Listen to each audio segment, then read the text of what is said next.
जी नमस्कार।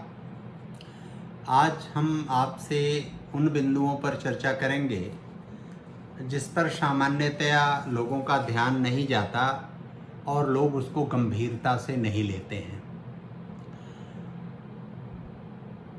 व्यक्ति की, परिवार की, समाज की, देश की अर्थव्यवस्था आपस में एक दूसरे पर निर्भर करती है और भारत में जो अर्थव्यवस्था का स्वरूप अनंत काल से रहा है, दुनिया में वह स्वरूप नहीं रहा है।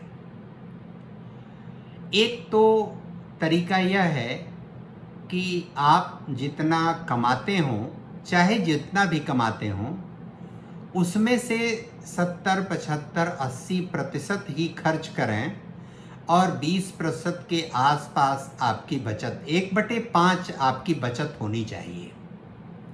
यह सामान्य तरीका है। यदि आप 1000 रुपया रोज कमाते हैं, 100 रुपया रोज कमाते हैं या 500 रोज कमाते हैं, तो 500 में 400 आप खर्च करिए, 100 रुपया आपका बचत होना चाहिए। यदि सुकून, शांति और आनंद पूर्वक जीवन जीना चाहते हैं तो एक दूसरा तरीका है कि हम जितना कमाते हैं उतना खर्च कर देते हैं। फिर ये सवाल खड़ा होता है या होगा कि जिस दिन आप नहीं कमाएंगे उस दिन क्या होगा। एक तीसरा तरीका है कि हम जितना कमाते हैं उससे थोड़ा ज़्यादा खर्च करते हैं और हम लोगों से उधार लेकर खर्च करते हैं। एक चौथा तरीका है कि हम जितना कमाते हैं उससे अधिक खर्च करते हैं और ऋण लेकर खर्च करते हैं। उधार लेने और ऋण लेने में आधारभूत अंतर यह है कि आप उधार अगर किसी से 100 रुपया लिए तो 1 हफ्ते, 10 दिन, 15 दिन, 1 महीने, 2 महीने, 4 महीने, 6 महीने में ठीक वही 100 रुपया संबंधित व्यक्ति को आप वापस करते हैं।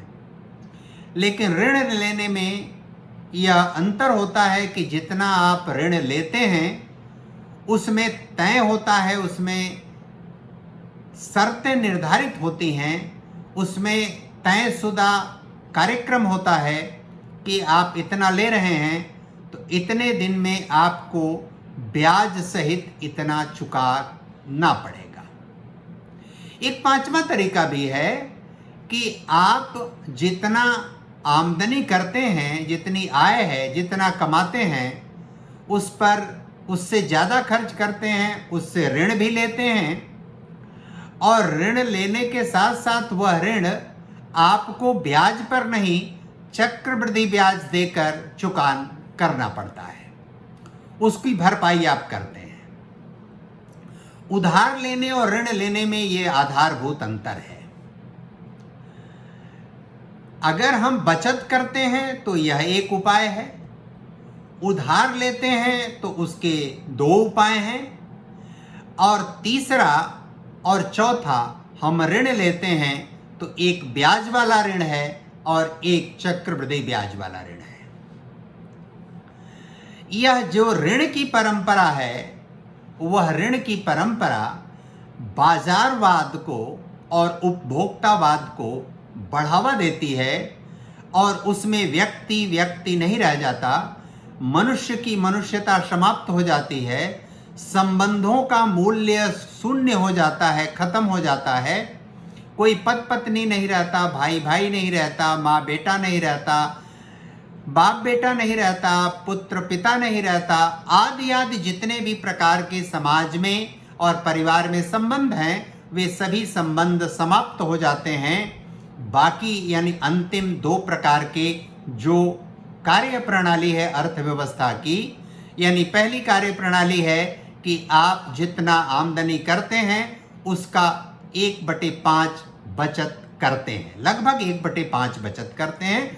दूसरे तरीका है जितना आमदनी है उतना खर्च कर देते हैं, जितना आमदनी है उतना खर्च कर देते हैं। इसमें कभी कभी आपको उधार लेने की जरूरत पड़ती है। एक तीसरा तरीका है कि जितना आमदनी है उससे ज़्यादा खर्च करते हैं और जो ज़्यादा खर्च करते हैं उसको उधार लेकर खर्च कर देते हैं। यानी दूसरा और तीसरे तरीके में उधार का मामला चलता है, चौथे और पांचवें तरीके में ऋण का मामला चलता है।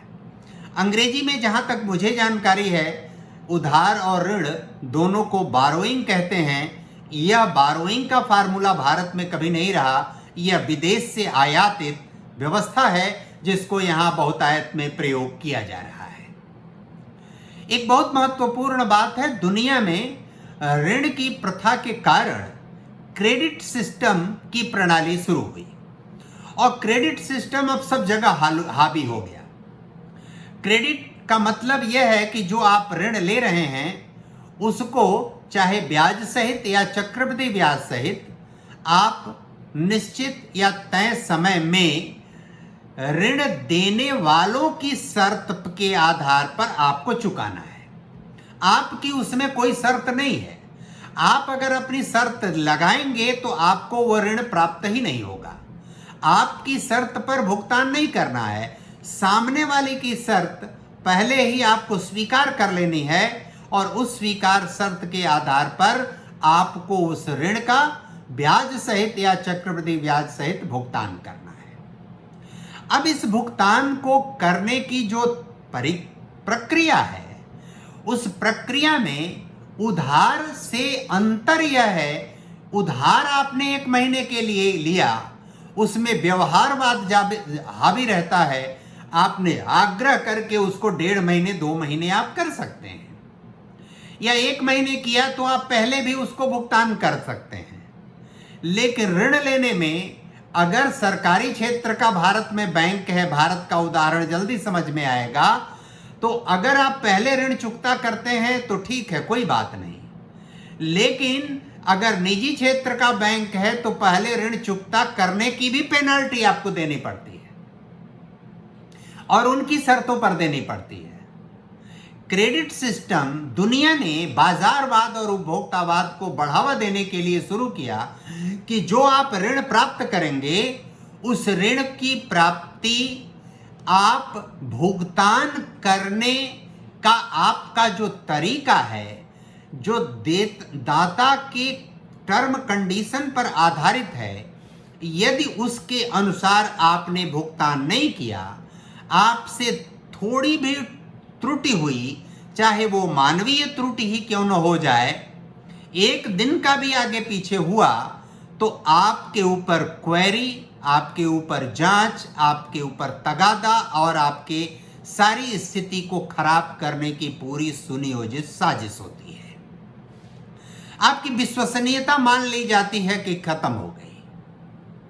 और इसी प्रक्रिया को और आगे बढ़ाते हुए दुनिया में, यानी यूरोपीय देशों में, अमेरिकी बाजारवादी या पूंजीवादी व्यवस्था में यह कर दिया गया कि आपकी क्रेडिट तय करने के लिए एक फार्मूला लगाया जाएगा और उस फार्मूले पर आपको खरा उतरना। वो फार्मूला कोई ह्यूमन बेस्ड फार्मूला नहीं है, वो ह्यूमन माइंडसेट उसमें यूज नहीं होगा।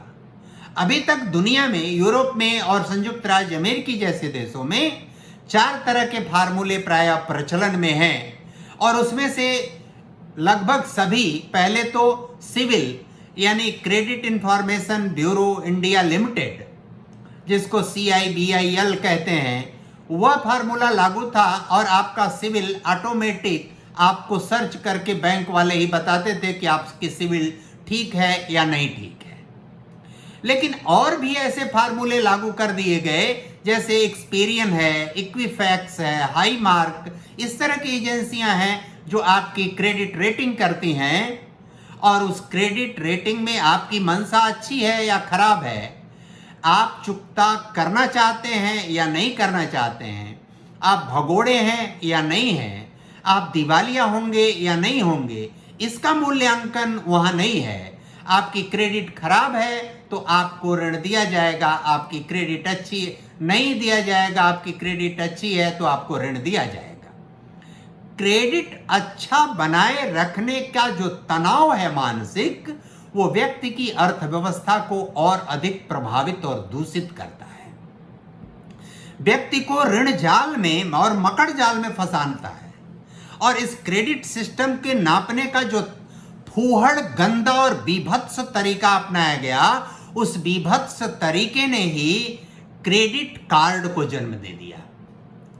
कि यानी आपके पास पैसा नहीं है, फिर भी आपको कहीं भुगतान करना है, कहीं कुछ खरीदारी करनी है, जरूरत है, तो आप 45 दिन, 60 दिन, 90 दिन के अंदर आप 2 लाख, 3 लाख, 6 लाख के बराबर का क्रेडिट कार्ड दे दिया जाता है। वो क्रेडिट कार्ड के हिसाब से आप भुगतान कर दें। नहीं भुगतान करने पर फिर आपको पेनल्टी देनी है, वो भुगतान तो करना ही है। एक निश्चित समय पर नहीं भुगतान करने पर फिर उसका भी ब्याज देना है। यानी एक ऐसी व्यूह रचना, एक ऐसी चक्कर घिन्नी, एक ऐसी मकड़ जाल में आपको फंसाने की पूरी सुनियोजित साजिश होती है कि उस साजिश का आप कुछ कर नहीं सकते। एक बार उसमें फंस जाने के बाद, उस चक्रव्यूह में फंस जाने के बाद आपको निकलने का रास्ता नहीं होता।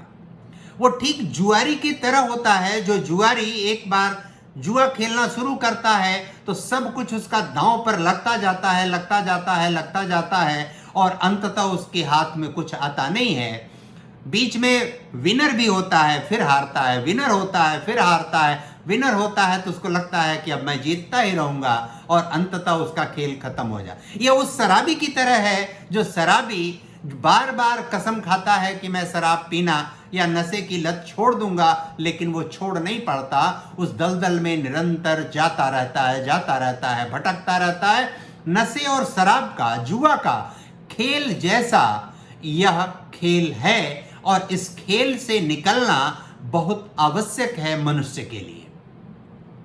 पहली बात तो इस तरह की क्रेडिट कार्ड और कर्ज लेने की व्यवस्था किसी भी व्यक्ति के, परिवार के, समाज की, देश की अर्थव्यवस्था को कमजोर बनाती है। और वह जब क्रेडिट आधारित व्यवस्था के आधार पर चलती है तो वह उस अर्थव्यवस्था को लील जाती है, समाप्त कर जाती है, खत्म कर जाती है। और फिर वो आगे बढ़ के जब क्रेडिट कार्ड जैसे सिस्टम दुनिया में लागू हो गए तो वह उसको और सत्यानाश कर देती है।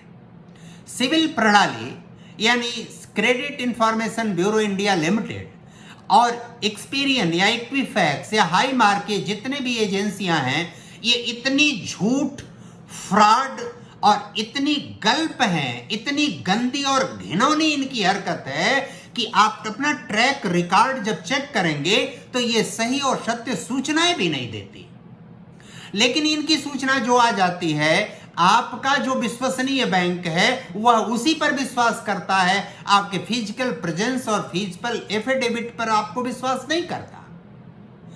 यह जो परिस्थिति है ये बहुत ही बीभत्स और खतरनाक है व्यक्ति के लिए, व्यक्ति की मनोदशा के लिए, व्यक्ति के समग्र चक्र के लिए। इसलिए कम से कम भारत में क्रेडिट कार्ड जैसी प्रणाली, सिविल जैसे एजेंसियों का उपयोग, एक्सपीरियन, इक्विफैक्स और हाई मार्क जैसे एजेंसियों का उपयोग सख्ती से और निर्ममता पूर्वक बंद कर देना चाहिए। हाँ, ऋण की व्यवस्था को आप बंद नहीं कर सकते, अभी की जो वर्तमान परिस्थिति है और आने वाले समय में भी आप बंद नहीं कर पाएंगे, लेकिन ऋण में आपकी ऋण प्राप्त करने वाले की विश्वसनीयता, आप उसकी क्रेडिट के लिए उसकी कोई चीज आप गिरवी रख सकते हैं, उससे एफिडेविट ले सकते हैं, उसके लिए आप 2, 3 या 4 और गारंटर जैसी चीजें आप लेते हैं, प्राप्त करते हैं। ये सब चीजें ऐसी हैं जो व्यक्ति को चक्रव्यूह में, मकड़ जाल में या गंदे इस आर्थिक वातावरण में फंसने से बचाती है। इसलिए इस परिस्थिति को हर प्रकार से सरकार को रोकना चाहिए। भारत सरकार से यह हमारा निवेदन है, यह विनती है, यह मैं आग्रह करता हूं कि सिविल प्रणाली यानी credit information bureau limited India या एक्सपीरियन या इक्विफैक्स या हाई मार्क जैसे एजेंसियों की गतिविधि या इस प्रकार का कोई भी क्रेडिट रेटिंग जो ह्यूमन बेस्ड नहीं है, ह्यूमन इफिशियंसी उसके मूल्यांकन में अगर डायरेक्टली इन्वॉल्व नहीं है तो इससे बचना चाहिए। दूसरा, क्रेडिट कार्ड सिस्टम को से भी भारत को बचना चाहिए। और तीसरा, जो अगर कोई अपना ऋण पहले दे देना चाहता है उस पर किसी भी प्रकार का अतिरिक्त प्रभार नहीं लगना चाहिए। यह किसी भी देश की अर्थव्यवस्था के लिए दूरगामी परिणाम इसका बहुत घातक और खतरनाक होता है। धन्यवाद, नमस्कार।